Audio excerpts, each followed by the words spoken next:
नमस्कार। आकाशवाणी से प्रस्तुत है समाचार संध्या।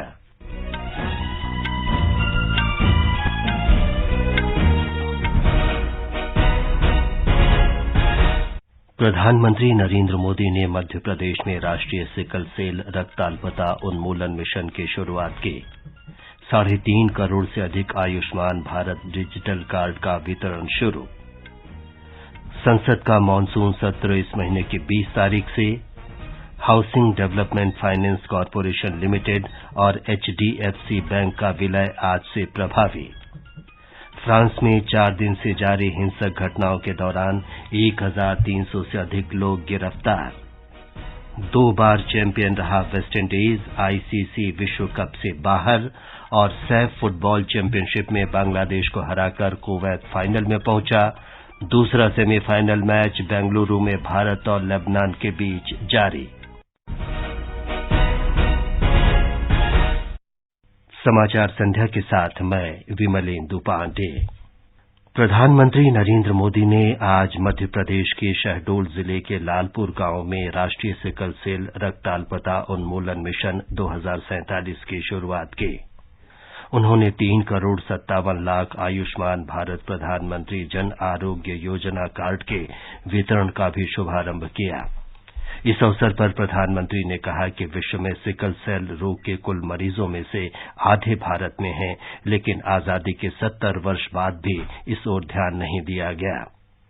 श्री मोदी ने कहा कि ये रोग अधिकतर जनजातीय लोगों में होता है और इसके उन्मूलन के लिए आज से एक अभियान की शुरुआत की गई है। सिकल सेल एनीमिया से मुक्ति का ये अभियान अमृत काल का प्रमुख मिशन बनेगा और मुझे विश्वास है जब देश आजादी के 100 साल मनाएगा 2047 तक हम सब मिलकर के एक मिशन मोड में अभियान चला करके ये सिकल सेल एनीमिया से हमारे आदिवासी परिवारों को मुक्ति दिलाएंगे, देश को मुक्ति दिलाएंगे और इसके लिए हम सबको अपना दायित्व निभाना होगा। प्रधानमंत्री ने कहा कि आयुष्मान भारत कार्ड गरीब आदमी की जेब में 5 लाख रुपए के ATM कार्ड की तरह है, जिससे वो देश में कहीं भी उपचार करा सकता है। हम आयुष्मान भारत योजना लेकर आए हैं, जिससे लोगों पर पड़ने वाला बोझ कम हुआ है। मध्य प्रदेश में 1 करोड़ लोगों को आयुष्मान कार्ड दिए गए हैं, तो ये कार्ड उसकी जेब में 5 लाख रुपए के ATM कार्ड का काम करेगा। आपके पास एक कार्ड होगा तो कोई आपको इलाज के लिए मना नहीं कर पाएगा।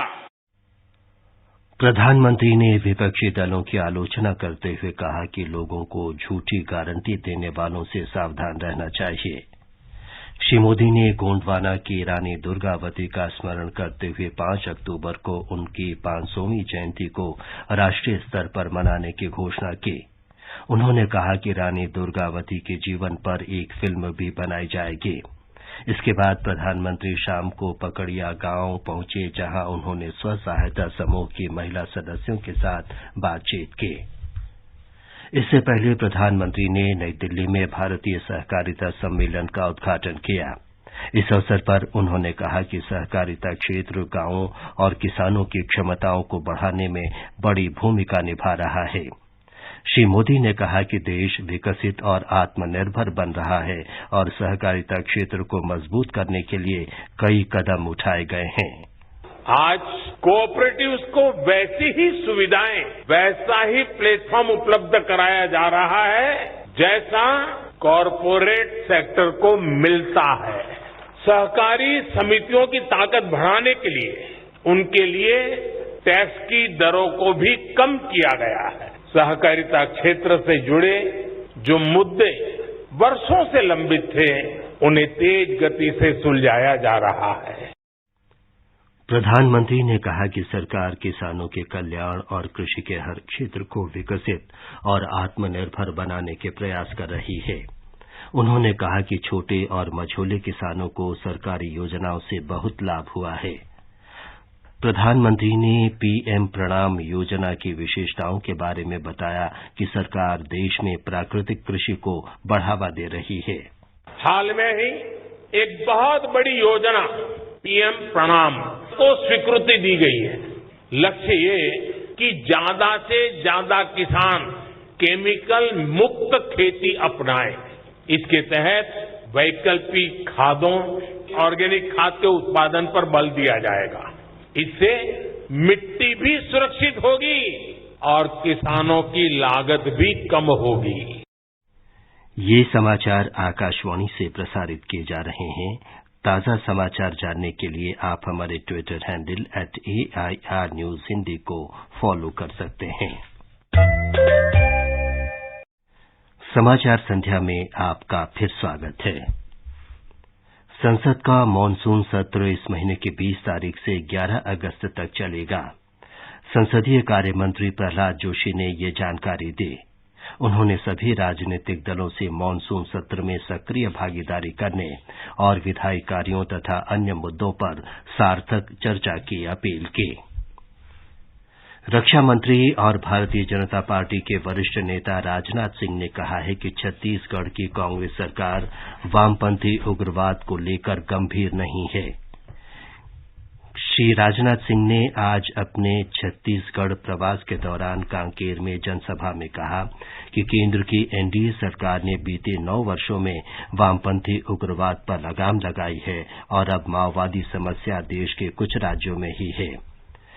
श्री सिंह ने आरोप लगाया कि छत्तीसगढ़ में कांग्रेस के शासनकाल के दौरान जबरदस्ती और गलत तरीके से धर्मांतरण हो रहा है। इस पर रोक लगाई जानी चाहिए। मणिपुर की राज्यपाल अनुसुईया उइके ने लोगों से राज्य में शांति बनाए रखने और सामान्य स्थिति बहाल करने की अपील की है। राज्यपाल ने कहा कि पिछले महीने की 3 तारीख को राज्य के 2 समुदायों के बीच असाधारण जातीय संघर्ष के कारण उन्हें गहरा आघात पहुंचा है और इस संघर्ष के जारी रहने से वे दुखी हैं। उन्होंने राज्य की महिलाओं से संयम बरतने और सुरक्षा बलों का रास्ता न रोकने की अपील की। बच्चों की शिक्षा प्रभावित हुई है, अर्थव्यवस्था नष्ट हुई है और खेती बाड़ी साथ ही आवश्यक वस्तुओं की पूर्ति भी प्रभावित हो रही है। मैं आप सभी से विशेष रूप से अपील करती हूँ कि सड़कों पर सुरक्षा बलों को रोकने से बचें, क्योंकि वे हमारी सुरक्षा के लिए अपनी जिम्मेदारियों का निर्वहन कर रहे हैं। बिहार में शिक्षक भर्ती परीक्षा में अन्य राज्यों के अभ्यर्थियों को भी आवेदन करने का अवसर दिए जाने का मुद्दा तूल पकड़ता जा रहा है। ये परीक्षा बिहार लोक सेवा आयोग द्वारा ली जाएगी। बिहार के अभ्यर्थी अन्य राज्यों के अभ्यर्थियों को मौका दिए जाने का विरोध कर रहे हैं। बेरोजगार अभ्यर्थी राज्य में डोमिसाइल नीति लागू करने की मांग कर रहे हैं। प्रदेश भाजपा ने भी शिक्षक नियुक्त नियमावली में संशोधन का विरोध किया है। राज्य सरकार राज्य में 1,70,000 शिक्षकों की लोक सेवा आयोग के माध्यम से परीक्षा लेकर भर्ती करने जा रही है। रसायन और उर्वरक मंत्री मनसुख मांडविया ने कहा है कि वर्ष 2025 तक देश में प्रतिवर्ष नैनो यूरिया की 44 करोड़ बोतल का उत्पादन करने का लक्ष्य रखा गया है। उन्होंने कहा कि इस लक्ष्य को हासिल करने के लिए पूरे देश में 9 संयंत्र स्थापित किए जाएंगे। श्री मांडविया ने आकाशवाणी के साथ विशेष भेंटवार्ता में कहा कि नैनो यूरिया किफायती है और ये दक्षता के साथ फसल पैदावार भी बढ़ाती है। नैनो यूरिया ये भारत का रिसर्च है और भारत की कंपनियों ने उसका मैन्युफैक्चरिंग किया है। केवल एक नहीं, इफको ने भी रिसर्च किया है, एक दूसरी कंपनी ने भी रिसर्च किया है नैनो यूरिया का, और दोनों ने मैन्युफैक्चरिंग चालू की है। आज 17 करोड़ बोतल बनाने की क्षमता इन प्लांट से हो गई और 2025 अंत तक 9 प्लांट बनने वाला है। तब जाके 44 करोड़ बोतल की क्षमता हो जाएगी। ये पूरी भेंटवार्ता FM गोल्ड चैनल पर आज रात 9:15 पर सुनी जा सकती है। इसके अतिरिक्त ये आकाशवाणी की वेबसाइट newsonair.gov.in और YouTube channel news on AIR official पर भी उपलब्ध रहेगी। ये समाचार हमारी वेबसाइट newsonair.com/हिंदी और हमारे mobile app news on AIR पर भी उपलब्ध हैं। ये आकाशवाणी है। Housing development finance corporation limited और HDFC बैंक का विलय आज से प्रभावी हो गया है। निदेशक मंडल ने कल इस विलय की मंजूरी दी थी। इस विलय के बाद HDFC बैंक विश्व का चौथा सबसे बड़ा बैंक बन गया है। Housing development finance corporation limited के सभी कर्मचारी आज से HDFC बैंक के कर्मचारी माने जाएंगे। 4 अप्रैल 2022 को इस विलय की घोषणा की गई थी। महाराष्ट्र के मुख्यमंत्री एकनाथ शिंदे ने बुल्ढाना जिले के समृद्धि राजमार्ग पर सुरक्षित यात्रा सुनिश्चित करने के लिए विशेषज्ञों से अध्ययन कराने का आश्वासन दिया है। उन्होंने कहा कि इस अध्ययन की सिफारिशों को प्राथमिकता से लागू किया जाएगा। श्री शिंदे और उप मुख्यमंत्री देवेंद्र फडणवीस ने बुल्ढाना जिले के पिंपलखुंटा गांव का दौरा किया, जहां आज तड़के एक बस दुर्घटनाग्रस्त हुई थी। महाराष्ट्र सरकार ने दुर्घटना में मृत लोगों के परिजनों को 5-5 लाख रुपए की अनुग्रह राशि देने की घोषणा की है। राष्ट्रपति और उपराष्ट्रपति ने इस दुर्घटना पर गहरा दुख व्यक्त किया है।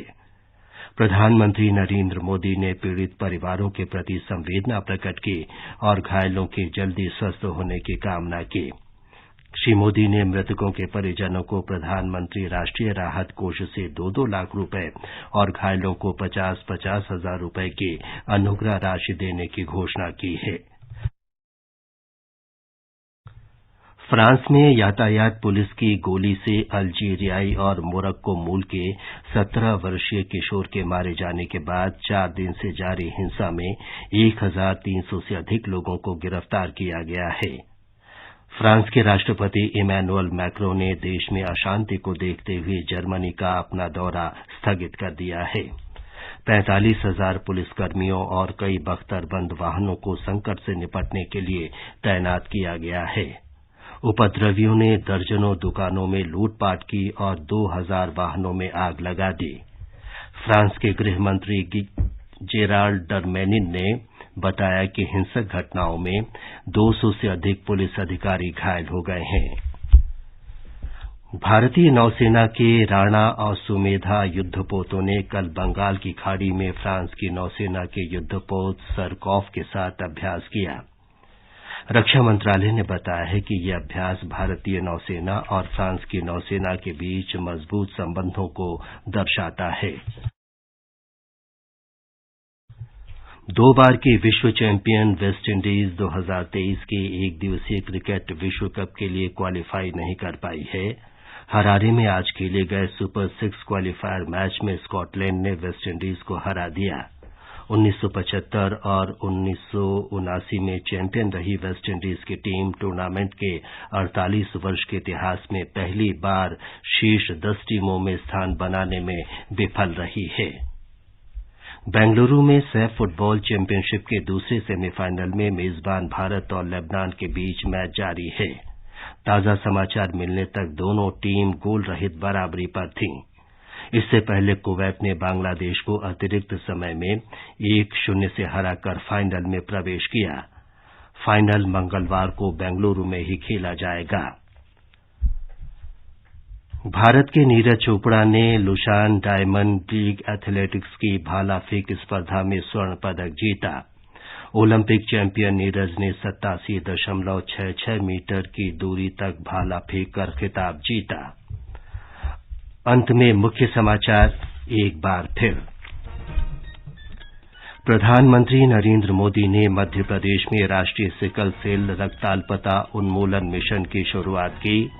3.5 करोड़ से अधिक आयुष्मान भारत डिजिटल कार्ड का वितरण शुरू। संसद का मॉनसून सत्र इस महीने की 20 तारीख से।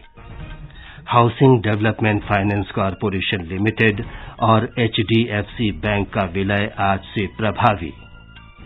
फ्रांस में 4 दिन से जारी हिंसक घटनाओं के दौरान 1300 से अधिक लोग गिरफ्तार। और 2 बार चैंपियन रहा वेस्टइंडीज ICC विश्व कप से बाहर।